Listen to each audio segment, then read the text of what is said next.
대표적으로 이런 질환들이 있을 경우에 질염이 반복되는 경우가 흔히 있습니다. 심한 경우는 만성 골반통, 불임까지도 야기할 수 있기 때문에 미리미리 대처를 하셔야 나중에 정말 큰 문제가 생기지 않아요.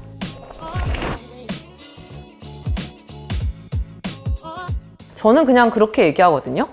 질이 있어서 그렇다. 우리가 왜 감기 걸리냐. 계속 살다 보면 감기 걸릴 수도 있고 뭐 감기 몸살 왔다가 다시 건강했다가 이럴 수 있는 거 아니냐. 질도 마찬가지다. 그냥 우리가 건강이 조금 안 좋아지면 질 내 환경 자체가 생태계가 깨지면서 염증이 생기게 되고 그러면 그게 이제 증상으로 나타나는 거다라고 말씀을 드립니다. 물론 그 질염이 어떤 종류의 질염이냐는 좀 다른 문제인 거죠. 성병이 아니라 우리 질 내에 원래 좀 살고 있는 균에, 잡균에 의한 질염이라면 저는 그렇게 말씀을 드려요. 그래서 보통 너무 자주 재발을 한다라고 하실 경우에는 뭔가 다른 질환이 없는지 한번 확인을 해 보셔야 돼요. 그러니까 내 면역력이라든가 이런 몸을 약하게 만드는 질환, 대표적으로 당뇨 이런 질환들이 있을 경우에 질염이 반복되는 경우가 흔히 있습니다. 질염 환자분들 중에 자주 반복돼서 오시는 분들은 당뇨 검사를 나가요. 그래서 걸려서 내과로 보내는 분들도 계셔요. 살집도 있고 아니면 당뇨 가족력이 있다던가 이랬을 때는 그런 검사 같은 거를 함께 해보시는 것도 조금 추천을 드리고, 질염약을 저희가 드렸을 때 조금 나아지시면 안 드시는 분들이 있어요. 그러면 이제 보통 저희가 약을 3일 정도는 항상 드리거든요, 의사들이. 그러면 3일은 꼬박 다 드셔야 되는데 하루 이틀 먹으면 이제 좀 살 것 같으니까 안 드십니다. 그거를 계속 반복을 하면 이게 내성이 생긴다고 하죠, 약에 대해서. 그러면 질 내에 약간 그런 필름이, 바이오필름 같은 것들이 생길 수가 있어요. 세균이 만들어내는 바이오필름이 생길 수가 있는데 그런 것들이 오히려 나중에 또 걸렸을 때 약을 먹었을 경우 약의 투과도를 떨어뜨릴 수가 있어요. 그러면서 이제 나중에는 이제 그런 거죠. 아, 선생님이 주신 약을 먹었는데 약이 안 듣는다. 이거는 다른 방법으로 고쳐야 되는 거 아니냐. 막 이렇게 이제 불만을 말씀하시는 분들도 계십니다. 그때 한번 조금 생각을 해보세요. 예전에 내가 약 먹는 습관이나 이런 것들이 어땠는지 고민을 해보시는 것도 괜찮을 것 같습니다. 그런 면에서 또 재발이 잦을 수가 있어요. 여자는 되게 독특한 생식기 구조를 가지고 있어요. 우선 질이 있으면 그 안에는 이제 산성도가 한 3.0 정도로 강한 산성을 띠고 있는 이제 공간이 되고 있는데, 거기에 염증이 생겨버리면 이 pH, 산성도가 한 중성 정도나 약간의 알칼리로 바뀌게 됩니다. 그러면서 이제 염증이 더 심하게 되면서 문제는 이 질이 자궁 안, 그 다음에 골반 안으로 저희는 연결이 되어 있다라는 거예요. 근데 질 자체가 그렇게 강한 산성을 띠고 있는 이유가 있어요. 골반 안에 저희가 연결이 되어 있다고 했죠. 골반 안에는 무균 상태입니다.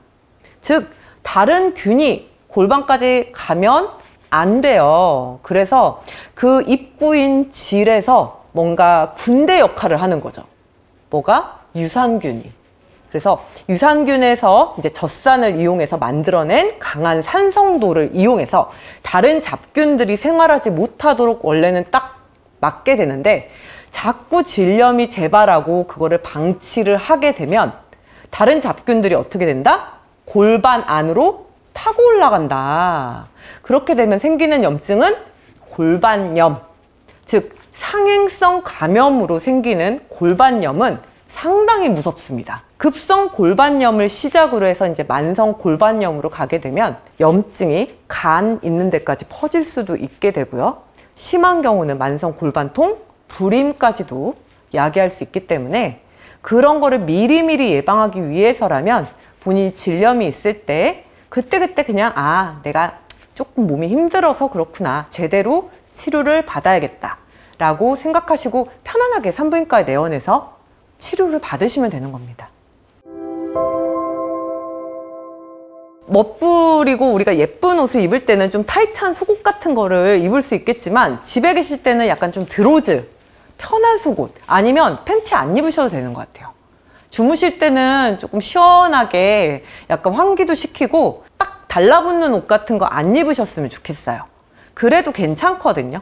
집에 계시거나 주무실 때는 조금 편안하게 생활을 하시고 레깅스라든가 타이트한 옷이라든가 이런 거는 너무 자주 입는 거는 피한다.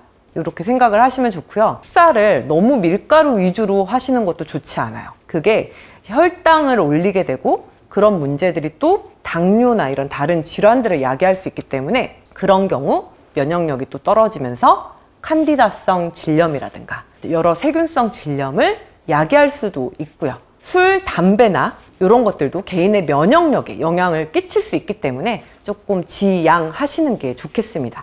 그리고 질유산균 같은 경우도 많이 복용을 하시게 되는데 저는 약간 질유산균은 이게 이제 치료 목적은 아니기 때문에 너무 질유산균을 맹신하시고 그거를 의지하시기보다는 약간 도움이 될 수 있는 어떻게 보면 비타민 같은 그런 존재라고 조금 생각을 하시고 먹어주시는 거는 되게 좋은 것 같아요. 근데 요것만 믿고 또 이제 병원에 안 오신다거나 그런 분들이 또 많이 계시기 때문에 질유산균을 복용하시는 거는 괜찮지만 문제가 있으시면 또 바로바로 산부인과에 잘 오시는 게 제일 좋은 방법인 것 같아요.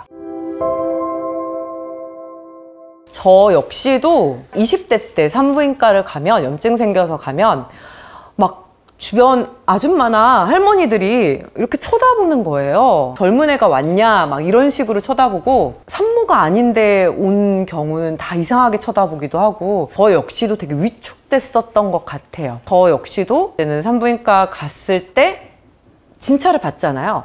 그러면 간혹 조금 이렇게 터프하게 진찰을 하시는 분들이 계시더라고요.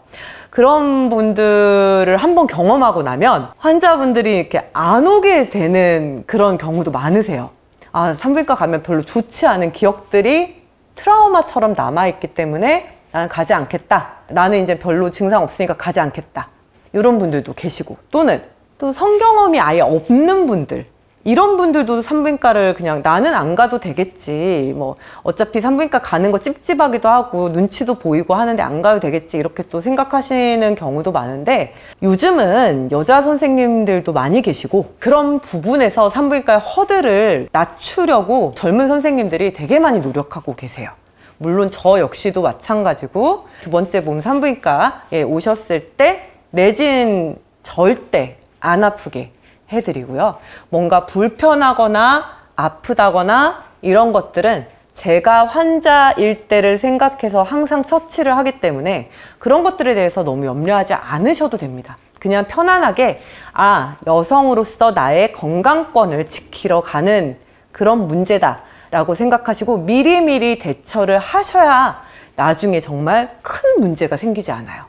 산부인과 같은 경우는 다른 과랑 조금 다르게 나중에 큰 문제가 생기면 임신이 안 된다거나 폐경이 정말 빨리 오게 된다거나 이런 상황이 발생할 수 있기 때문에 다른 과랑은 좀 다릅니다. 그래서 오히려 미리미리 대처를 하면 진짜 최악의 상황은 방지할 수 있거든요. 젊은 친구들부터 잘 다녀주시고 관리해 주시면 정말 큰 문제 없이 아주 스무스하게 진료받고 관리하실 수 있는 그런 과로 기억에 남으실 수 있을 거예요. 편안하게 와주세요.